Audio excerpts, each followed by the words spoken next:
Vem comigo preparar esta mucura.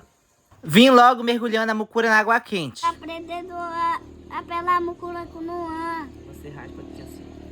Vai. Assim. Vai.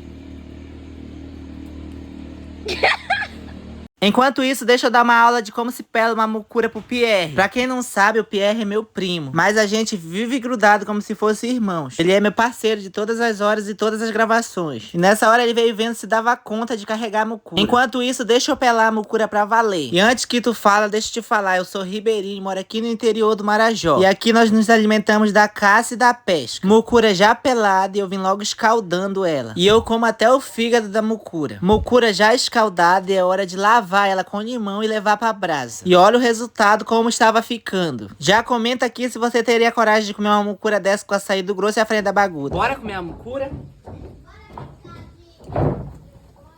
Vamos aqui a pimenta, bebê.